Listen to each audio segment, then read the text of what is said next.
کیا آپ نے کبھی سوچا ہے کہ صدیوں پہلے ایسی کون سی عظیم قربانی دی گئی تھی جس نے تاریخ کے پنوں کو ہمیشہ کے لیے بدل دیا؟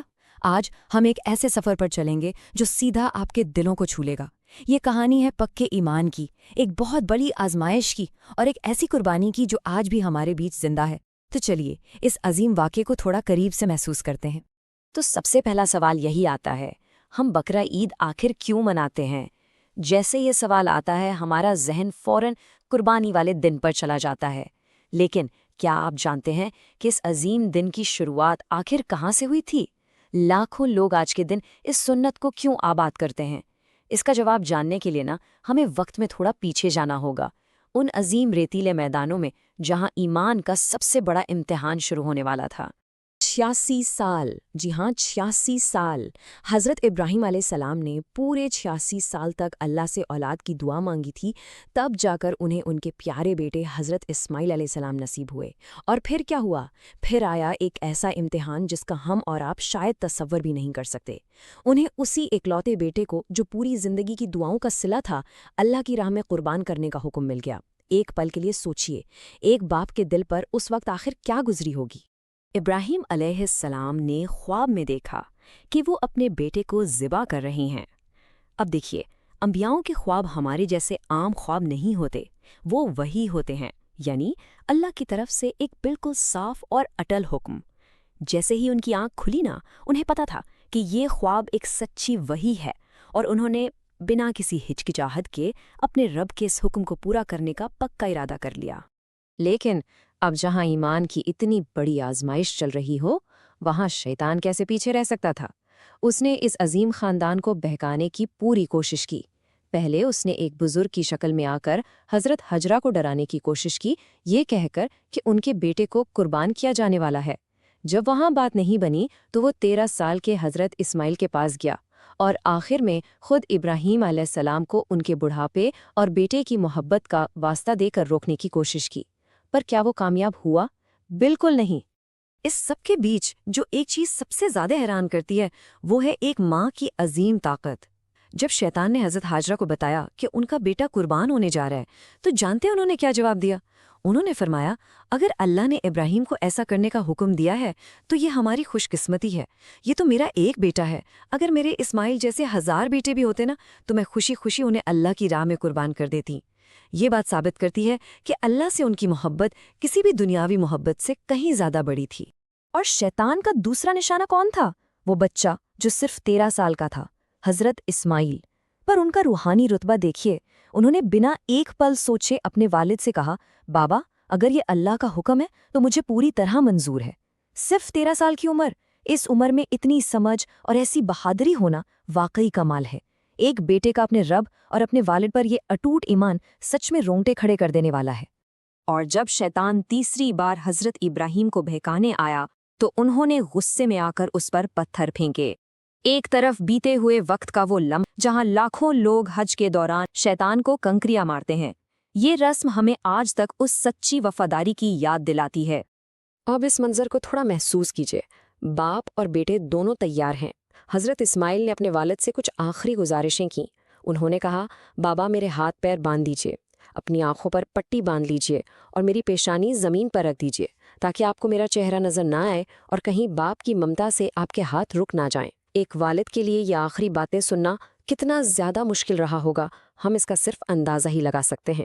اور پھر آخر کار وہ وقت آ ہی گیا۔ ابراہیم علیہ السلام نے اپنے جگر کے ٹکڑے کو زمین پر لٹایا، اپنی آنکھوں پر پٹی باندھ لی، ہاتھوں میں چھری کو مضبوطی سے پکڑا، ایک پل کا ٹھہراؤ لیا اور اپنے پیارے بچے کی گردن پر چھری چلا دی۔ لیکن سب سے بڑا معجزہ تو یہی ہے، چھری نے گردن کاٹی ہی نہیں، انہوں نے اپنا پورا زور لگایا۔ پر سوچئے، کیا اللہ کو واقعی کسی کا خون چاہیے تھا؟ بالکل نہیں، اللہ کو تو اس باپ کا مکمل ایمان اور وفاداری چاہیے تھی، اور اللہ نے انہیں اس سب سے بڑی آزمائش میں پوری طرح سے کامیاب پایا۔ جب حضرت ابراہیم نے اپنی آنکھ سے پٹی کھولی تو ایک عجیب سا منظر تھا۔ انہوں نے دیکھا کہ ایک دمبے کی آواز آ رہی ہے۔ اسماعیل علیہ السلام بالکل ٹھیک ٹھاک دور کھڑے مسکرا رہے تھے، اور ان کی جگہ پر ایک خوبصورت دمبا قربان ہو چکا تھا جسے جبرائیل علیہ السلام سیدھا جنت سے لائے تھے۔ اللہ نے اپنے نبی سے ان کا بیٹا نہیں چھینا، بلکہ اس سنت کو قیامت تک کے لیے امر کر دیا، اور دوستوں، یہی وجہ ہے کہ آج پوری دنیا میں مسلمان بقرہ عید پر قربانی کرتے ہیں۔